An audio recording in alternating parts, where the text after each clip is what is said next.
Улсын хурлын дарга, улсын хурлын эрхэм гишүүдээ. Монгол улс уур амьсгалын өөрчлөлтийн тухай нэгдсэн үндэсний байгууллагын суур конвенцэд 1992 онд, Парисын хэлэлцээрт 2016 онд тус нэгдэж орж, олон улсын хурал зөвлөгөөнд тасралтгүй оролцсоор ирсэн ч уур амьсгалын өөрчлөлтөд дасан зохицохоос өөрөөр давж хийсэн ажилгүй 30 жилийг үтсэн мэдээлэлд давж танилцж байна. 19-р зууны сүүлээс өнөө хүртэл хугацаанд дэлхийн агаарын дундчгэм 1 градусаар нэмэгдсэн байхад манай орны хувьд сүүлийн 80 жилд 2.4 хэмээр дулаарчээ. Түүгээр тогтохгүй 1990 оноос хойш 35 жилд хүлэмжийн нийт ялгарл 82%-аар нэмэгдэж нийт нутаг дэвсгэрийн 76% нь цөлжилт газрын дор байталд өртжээ.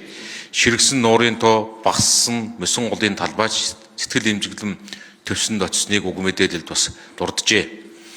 Үүнээс үүдэн ус цаг агаарын гаралтай аюулт үзэгдэл ган зуудын давтамжич нэмэгдсээр байна.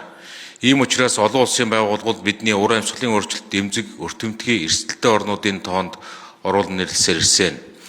Үүний учир шалтгааныг хариуцсан салбарын хүн амын төвлөрөл, үйлдвэрлэлийн тоо хэмжээ, малын тоо толгойн өсөлттэй холбон тайлбарлаж буй бодит байдалтай бас нийцэхгүй байна.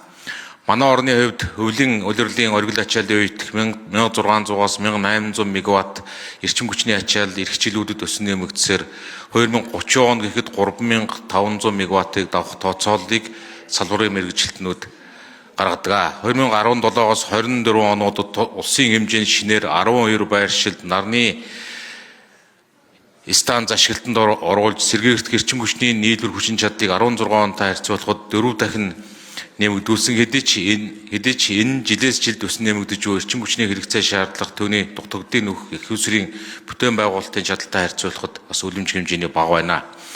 Ерөнхий сайдын уг мэдээлэлд Монгол улсын хувьд хүлэмжийн ялгаруулалтын үнэлэхгүй хувь хэмжээ багуулж нэг хүнд ноогдох болно. Нэгж дотоодын нийт бүтээгдэхүүний үйлдвэрлэлд ноогдох хувь хэмжээгээр дэлхийн дунджаас 15 дахин их байна гэж дурджээ. Энэ бид хүлэмжийн ялгаруулж буй салбаруудын үр ашгийг нэмэгдүүлж дотоодын нийт бүтээгдэхүүнийг өсгөх замаар энэ тоон үзүүлэлтийг зохистой болгох шаардлагатай байгааг харуулж байна. Гэвч малын аж ахуйн салбараас харахад бид малын тоо толгойн цөлжилт, ган зуудын улмаас огцон буурсан идэвхгүй үзүүлэлтийг хүлэмжийн бууруулсан үрдүн метр ашиглан өөрсдийгөө тоо баримтын хувьд хуурах нь бас нэг талаар улс орны эдийн засгийг агшаахад бас энэ тодорхой хэмжээнд хувь нэмэр оруулж буй юм өрөөсгөл шийдвэр гэж тоо баримтгийг шаргадахаар болчихжээ. Малын аж ахуйн салбарт 2018 оны байдлаар 71 сая тоо толгойд хүрээд байсан малын тоо өнгөрсөн жил 57 сая хүрч 18%-аар буурсан. Манай улсаас газар нутгийн хэмжээгээр хэд дахин бага Шинэ Зеланд зэрэг орнууд малын аж ахуйн салбарыг хөгжүүлж нэмүүн цэнийг дэмжсэн тогтолцоог бий болгох замаар хөдөө аж ахуйн салбараасаа жилд 40 орчим тэрбум $, экспорт болж байгаагаас харуул бид хөдөө аж ахуйгаасаа илүү үр ашигтай бодлого явуулах юм хэрэгцээ шаардлага тулгамдсан байгааг бидэрт бас харуулдаг. Харин ой усны нөөцийг хамгаалах, биологийн олон янз байдлын хамгааллыг хэрэгжүүлэх үйл ажиллагааны зорилт харьцангуй өндөр хувийн бэлдэлтэй байгаа нь булаг шанд, аршааны ундрагын эхийг хамгаалж, хөв цөөрөн байгуулж, ойн арчилгаа цэвэрлэгийг жил бүр нэмэгдүүлж, ойн нөхөн сэргээлт, ойжуулалтын ажлыг нэмэгдүүлэн тэрбум мод зэрэг тэргүүтэй ажлуудыг хэрэгжүүлж буй нь бас тодорхой үр дүн баха. Монгол улс уур амьсгалын өөрчлөлтөд бүтээлчээр дасан зохицох, хүлэмжийн ялгарлыг бууруулах асуудалд урт хугацааны тогтвортой бодлоготой байх шаардлагатай ба юунтай холбогдуулан засгийн газраас авч хэрэгжүүлэх үндэсний зорилт, үндэсний арга хэмжээний хүрээнд улсын хурлд гарцсан намын бүлгийн зүгээс бас дараах санал зөвлөмжийг бас хүргүүлж байна. Монгол улс 2035 онд хүртэл эрчим хүчний салбарт сэргээгдэх эрчим хүчний эзлэх хувийг 30% хүргэх зорилт тавьсан. Тухайн үеийн эрчим хүчний суурлагдсан хүчин чадлыг 3500 мегаватт хүрэхээр зорьсны 1000 сэргээгдэх эрчим хүчний хөөсөр байгааг иргэн харж хөрөнгө оруулалтын бодит боломж, сэргээгдэх эрчим хүчний тариф болон сэргээгдэх өөрсөөрөөр үйлдвэрлэсэн цахилгаан эрчим хүчний үнийн зэрэг дэмжих тарифаар нөхөн олгоход бас эдийн засгийн тооцоолол төсвийн дарамт зэргийг бид нэгтлэн үзэх шаардлагатай. Хүлэмжийн ялгарлыг бууруулах арга хэмжээний хүрээнд эрчим хүч, дэд үтц, хөдөө аж ахуй, ойн болон халаалт дулааны зэрэг технологид инновац нэвтрүүлэх, урамшуулах бодлогыг түлхүү баримтлах, цаашлаад хувийн гэрчлийн оролцоог хангахад түлхүү анхаарах шаардлагатай байна.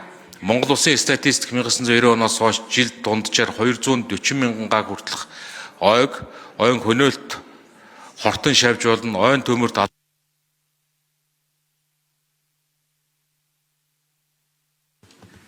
За баярлалаа. Намуудад 25 минут оногдож байгаа учраас олон хугацаа. За 1 минут нэмье. Цогтөрөл даргад.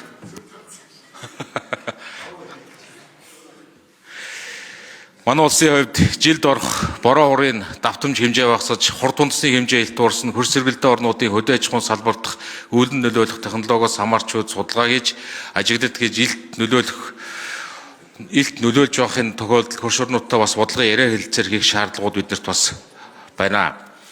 За хөдөө аж ахуйн салбарт услогаатай газар тариалан хөгжүүлэх, малын тэжээл тариалтыг услогоотой технологиор дэмжих, газар тариаланд хөрс хамгаалах арга хэмжээд оройтой хэрэгжүүлэх ойн зурус байгуулах, гол мөрний урсцаас болон үрийн ус харамтлуулах, нуур цойром хоримтлуулах зэрэгийн санаачлагуудыг бид нар бас идэвхтэйгээр хэрэгжүүлэх шаардлага биднэрт тулгарч байна. Нэгдсэн үндэсний байгууллагын хүлээсэн үүрэг тавьсан амлалтын хэрэгжилтийн тайланг цаг хугацааны гаргаж олон нийтэд байршуулах, ногоон хөгжлийн бодлогын хүрээнд дэлхийн ногоон санхүүжилтийн боломж нүүрс төрөгчийн зах зээл карбон фандын эдийн засгийн хөшөөргийн механизмыг түлхүү ашиглах, идэвхжүүлэх, ногоон санхүүжилтийг татах чиглэлд үндэсний чадварыг хөгжүүлэх зэрэг чиглэлд онцгойлон анхаарах шаардлага бид өгдөд байна.